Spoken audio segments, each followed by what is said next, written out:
શકતા નથી, જેને સંતાનો નથી, તેમને આ સદભાવનાનો સારામાં સારો આશરો મળે. અને મેં તમને ખાલી ડૂમ બતાવ્યો તો અત્યારે બધા ભક્તજનો કથા સાંભળી અને હવે પ્રસાદી ગ્રહણ કરી રહ્યા. સ્વયંસેવકો આયોજન પૂર્વક સરસ સેવા કરી રહ્યા છે. આવા કેટલાય કાઉન્ટર છે એટલે તમે જોઈ શકો કે સળંગ સુધી ઉપર સુધી આ રીતના કાઉન્ટર છે, પણ ક્યાંય તમને ગળદી કે કંઈ જો જે રીતે વૃક્ષના પાણી સૂચે ને વૃક્ષના ઠંડક થાય એ રીતે મારા હૃદયને ઠંડક થઈ છે. ખરેખર જેટલો કથા સાંભળવામાં આનંદ આવ્યો ને એટલો આ વૃદ્ધ અને વૃક્ષ માટે બધા કરે છે ને એ જોઈને વધારેથી વધારે આનંદ આવે છે. જે તમારે યથાશક્તિ પણ મુદ્રાવું જોઈએ. ભોજનાલયમાં બાજુમાં જે દાનપેટી છે તેમાં ફૂલ લઈને ફૂલની પાંખડીથી તમે લોકો દાન કરીને જઈ શકો. બાપુની કથાને આજે ત્રીજો દિવસ છે અને આજે હું તમને છે ને કાલે જો મેં તમને કથાના દર્શન કરાવ્યા, એ બધું ડૂમ ને એ બધું બતાવ્યું. આજે હું હવે તમને જે ભોજનાલયની જે વ્યવસ્થા છે કે પ્રસાદી કઈ રીતે લેવાની છે, પ્રસાદીમાં ખૂબ સરસ વ્યવસ્થા કરેલી છે. ગમે એટલા માણસો હોય ને તો એ પ્રસાદીમાં ક્યાંય આપણે ગીર્દી કે અગવડ આવે એવું નથી. તો અત્યારે હું તમને જો બતાવું કે કેટલા મોટા મોટા ડૂમની અંદર પ્રસાદી ભક્તજનો બધા લે છે એ બધું હું તમને બતાવીશ. અત્યારે જે આપણે આ ડૂમ જઈ રહ્યા છીએ એ ડૂમ અત્યારે ખાલી છે અને હમણાં કથા થોડી વારમાં ચાલુ થશે, તો એ પહેલાં આપણે આ ડૂમ તમને હું બતાવું. તો જો આ તમે જુઓ છો ને આ જે ડૂમ છે ને આ ડૂમ છે એ પ્રસાદી માટેનો ડૂમ છે અને અહીંયા ભક્તજનોને બધાને ભગવાનની પ્રસાદી ભોજન ગ્રહણ કરવાનું છે. અને આ રીતે જો આ આખી છે ને અત્યારે પ્રસાદીની આ વ્યવસ્થા છે. અત્યારે આ તમને મેં કથા અત્યારે ચાલુ છે એ પહેલાંનું જે સીન બતાવું છું તમને કે કેટલા બધા બહેનો જો સેવા આપવા માટે અત્યારે વહેલી સવારે આવી ગયા છે બધા ભગવાનને. જય ગુરુલાલ, જય ગુરુદેવ, જય સિયારામ. રાજકોટવાસી, રાજકોટમાં ખૂબ જ જોરશોરથી મોરારી બાપુની કથા ચાલી રહી છે. તો કથામાં ખૂબ જ સારી વ્યવસ્થા છે અને ભજન અને ભોજન સાથે છે. તો બધા જ દરેક લતાવાસીઓને મારી નમ્ર વિનંતી છે કે આપ કથામાં પધારો અને પૂજ્ય મોરારી બાપુના દર્શનનો લાવો એ ખરેખર એક લાવો લેવા જેવો છે. તો આપ બધા કથામાં પધારો. સમય ન હોય તો સમય કાઢો પણ કથામાં પધારો એવી અમારા બધા જ ભાવિ ભક્તો તરફથી આપ બધાને નમ્ર વિનંતી છે. જય ગુરુલાલ. તો તમે બધા અત્યારે સેવામાં છો? હા, અમે બધા સેવામાં છીએ. અમે અત્યારે પ્રસાદ વિભાગમાં છીએ અને પ્રસાદ પીરસવામાં છીએ. હું 5 નંબરના કાઉન્ટરની ઇન્ચાર્જ છું. મારી નીચે 10 બહેનો કામ કરે છે અને 3 બહેનો ગ્રાઉન્ડ સંભાળવામાં છે, 6 બહેનો ડીશ વ્યવસ્થામાં, એટલે ટોટલ 20 બહેનોનું કાઉન્ટર હું સંભાળું છું. અચ્છા, આવી રીતે તમારે ગ્રુપ ડિવાઈડ કરેલા છે? 20 જણા એવી રીતે અલગ અલગ કાઉન્ટરને સંભાળવાનું ને જવાબદારી એ લોકોને. અમારી ઉપર પ્રીતિબેન દેવાંગ સર છે, ઈ હેડ છે. હા, હેડ છે અને નેહલ દીદી અમારા હેડ છે. અમને વ્યવસ્થામાં એ બહુ સરસ સપોર્ટ કરે છે. અમને થોડો સેવાનો અવસર તમને મળ્યો, કેમ કે બધું મળે પણ સેવા છે ને એ તો કિસ્મત વાળાને મળે. મોટી વાત તો પછી એ છે કે આ બધા જેટલા સેવા કરે છે ને બધા ભાઈઓ બહેનો એ નિસ્વાર્થ, પણ એમાં કોઈ જાતનો સ્વાર્થ નથી. અને ખાસ તો આ વૃક્ષ અને વૃદ્ધો માટે છે આ કથા જે છે. 12 વર્ષ રાજકોટમાં 12 વર્ષ પછી પાછો આપણે આ કથા અવસર મળ્યો છે. ખરેખર આવો અને અપાઈશ છે જે કોઈ ચાલી શકતા નથી, જેને સંતાનો નથી, તેમને આ સદભાવનાનો સારામાં સારો આશરો મળે અને સારામાં સારી સેવા સદભાવના વતી થાય તેવો અમારો બધાનો પ્રયત્ન છે. અને દંડવત પ્રણામ મારા.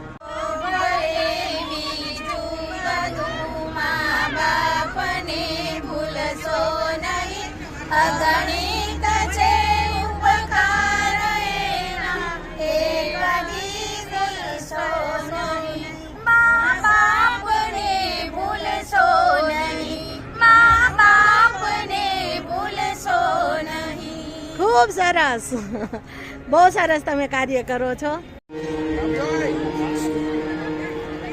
વહેલી સવારે હજી બાપુની કથાની શરૂઆત થઈ છે તો બધા ડૂમ ફૂલ ભરાઈ ગયા છે.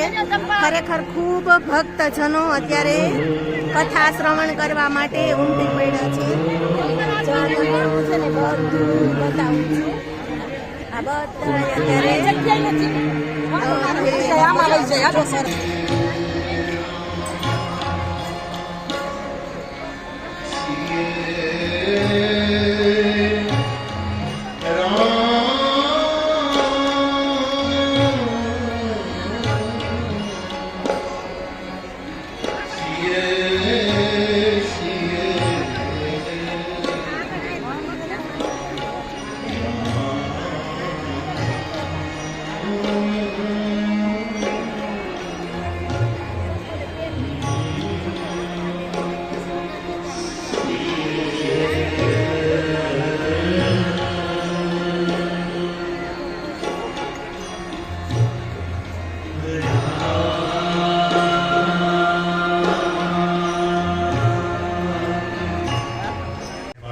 આપને મૌન હોય, સાંજે જ બોલો છો એટલે મને જલ્દી કહો, મારે આમાં શું આવે? હું કોઈને કહું નહીં, ફિગર ન કહું. તમારી જે શ્રદ્ધા આપ નક્કી કરો કે નહીં તમે બોલો. પછી એણે કીધું, બાપુ આવા કાર્યોમાં આપ જ્યારે અપીલ કરો છો ત્યારે હું 1 કરોડ રૂપિયા જાહેર કરું છું, અને આમાં જો ઓછા જાહેર કરું તો મને નહીં ગમે. મેં કહ્યું, ધોકો મારે 1 કરોડ એમણે ગઈકાલે મને કહ્યા. અમારા સ્નેહી અમે ગઈકાલે એક ચિઠ્ઠી મને મળી છે મારા એક શ્રોતાની, અને મુંજકામાં રહે છે બાપજી, તખતદાર ગઢવી મુંજકામાં રહેતા, એક રૂમ તખતદાર મોલમાં રહેવું. હું એમને એક વખત ત્યાં એ રૂમમાં મળવા ગઈ. એ મુંજકાનો એક ઝૂંપડામાં રહેનારો એક ગરીબ છોકરો, એની કાલે ચિઠ્ઠી મને એણે એમ લખ્યું કે મારા પોકેટ મનીમાંથી 1 રૂપિયો મેં બચાવ્યો છે, એ હું આમાં આપું છું. મારી દ્રષ્ટિએ સર્વે સમજ સર્વેશુ ભૂતેષુ મદ ભક્તિમ લભતે પરામ. આ 1 રૂપિયો ઝૂંપડાવાળાનો, 1 કરોડ લંડનવાળાનો. અને વચ્ચે કેનેડાથી મને પત્ર આવ્યો મારા સ્નેહી જગદીશભાઈ ત્રિવેદીએ કે બાપુ હું એ તમારો ફ્લાવર છું, મારા 10 લાખ મારા વતી આમાં તમારા ઓલામાં મેળવી. આ બધા 1 થી 1 કરોડ, 1 હોય, 10 હોય, 100 હોય, 1000 હોય, આ બધી. એટલે આજે મારે એ જ કહેવું છે. આજ મેં મારું તિલકાચરડાનું ચિત્રકૂટ ધામ હનુમાનજીની પ્રસાદીનું અમારા બધા વતીનું 5 લાખનો ચેક આપી દીધો છે.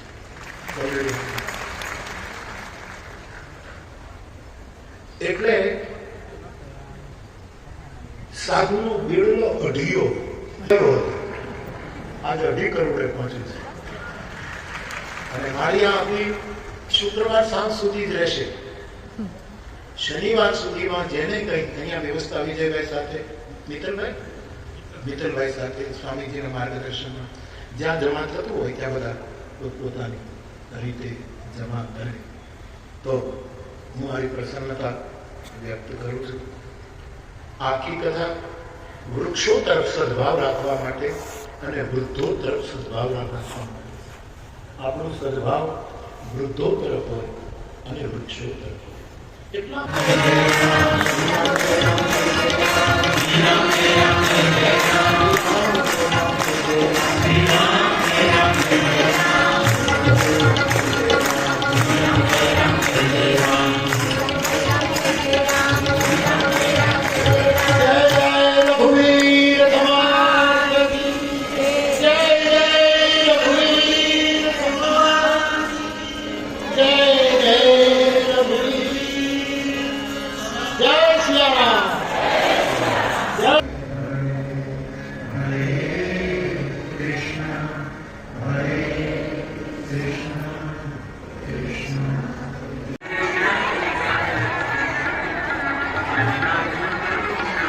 સવારે મેં તમને ખાલી ડૂમ બતાવ્યો હતો. અત્યારે બધા ભક્તજનો કથા સાંભળી અને હવે પ્રસાદી ગ્રહણ કરી રહ્યા છે.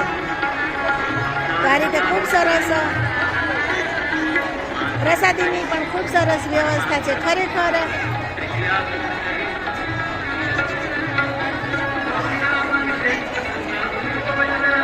જો અમારે શિલ્પાની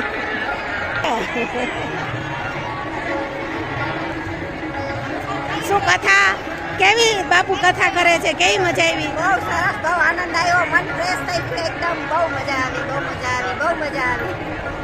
તો ખરેખર બાપુની કથાથી આમ અંતરમાં ટાઢક વળે ને? ટાઢક વળે, એકદમ ટાઢક વળે. બધાને ખરેખર જે રીતે વૃક્ષના પાણી છે ને વૃક્ષને ઠંડક થાય એ રીતે મારા હૃદયને ઠંડક થઈ છે. જો બધા આમ બહુ ભાવથી પ્રસાદી લે છે અને ધરાર બધાને પ્રસાદી લેવડાવે છે.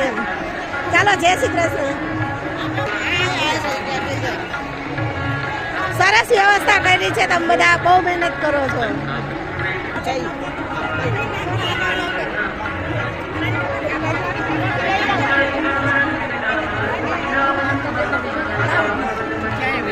ખૂબ સરસ વ્યવસ્થા છે.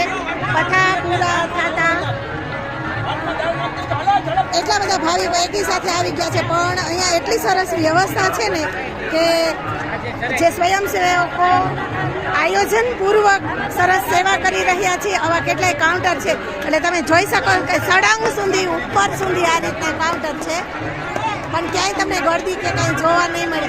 ખરેખર દરેક વ્યક્તિ છે ને સ્વયં શિસ્ત, પોતે જ શિસ્તમાં રહે અને આ કથાનો ખૂબ સરસ રીતે કરે છે. પાલન જુઓ,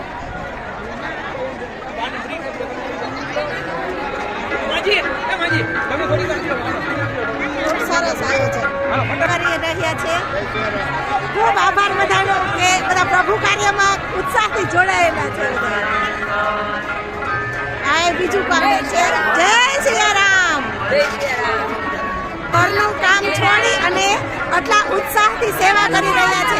તો ખરેખર છે ને આ લોકોનો આપણે આભાર જેટલો માનીએ એટલો ઓછો, કે પોતાના ઘરના બધા કામ કરી અને પછી આ સેવામાં જોડાણા છે. તમે જોઈ શકો છો કે જય સિયારામ, જય સિયારામ, જય સિયારામ. તમને બધા કાઉન્ટર હું અત્યારે બતાવી રહી છું કે ખૂબ સરસ રીતે બધા શિસ્તમાં રહી અને પ્રભુની પ્રસાદી ગ્રહણ કરી રહ્યા છે. કેમને ભરીને છે એ રીતે આ રીતે આખી વ્યવસ્થા થાય છે. પુરુષ ભક્તો છે એ બધા જે મોટી મોટી સેવાઓ છે એ કરે છે, અને લેડીઝ વિભાગમાં બહેનો છે એ બધા આ રીતે પીરસવાની ને ખૂબ સુંદર સેવા કરી રહ્યા છે. તેથી ભગવાન શ્રી રામની પ્રસાદી લઈ રહ્યા છે. સદભાવના નામ જ એવું છે, શબ્દ જ એવો છે. સદભાવના વૃદ્ધાશ્રમ ને આજે આયોજન કરેલું છે અને એ સારા ભાવથી કરેલું જે આયોજન છે એમાં દરેક વ્યક્તિ ખૂબ સરસ રીતે જોડાઈ રહી છે. ખૂબ સરસ આયોજન જો તમે જોઈ શકો છો.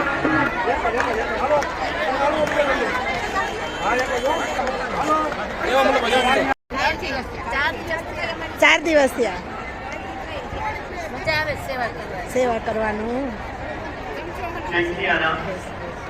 જય શ્રી કૃષ્ણ બા. ખૂબ સરસ બધા સેવા કરી રહ્યા છે. વડીલ બા છે ને એ બધા સેવા કરે છે, સેવા કરે છે. જો બધા બેઠા છે, ખરેખર ધન્યવાદને પાત્ર છે આ બધા કે સરસ સેવા કરે છે. આપણે પણ પ્રભુની જે પ્રસાદી છે એ ગ્રહણ કરી.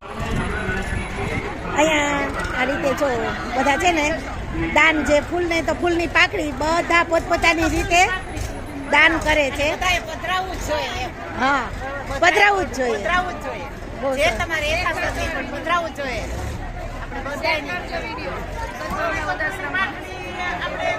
ચાલો ચાલો ચાલો ચાલુ થઈ ગયું.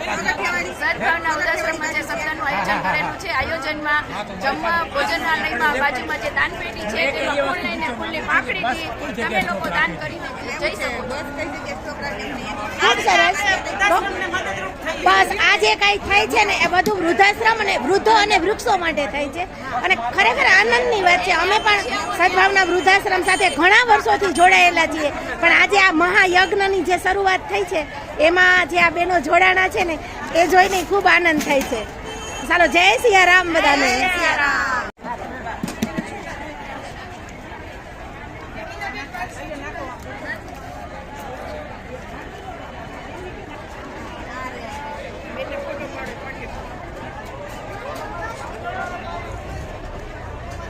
દરેક વ્યક્તિ જેટલા પણ અહીંયા આવ્યા છે ને એ બધા પોતાની શક્તિ પ્રમાણે બધા દાન કરે છે. ખરેખર જેટલો કથા સાંભળવામાં આનંદ આવ્યો ને એટલો આ વૃદ્ધ અને વૃક્ષ માટે બધા કરે છે ને એ જોઈને વધારેથી વધારે આનંદ આવે છે. તો ખરેખર બધા જે શ્રોતાજનો, જે ભક્તજનો આવે છે ને બધાને વિનંતી છે કે જે શ્રદ્ધાથી તમે જે કાર્ય કરો ને એમાં સફળતા મળે. તો જે સદભાવના વૃદ્ધાશ્રમમાં જે લોકો આવી રીતે સુંદર કાર્ય કરી રહ્યા છે ને એને એટલો સપોર્ટ કરો કે એના જે ખજાના છે ને ધનથી ભરાઈ જાય. ખૂબ સરસ બધા જો દાન કરી રહ્યા છે.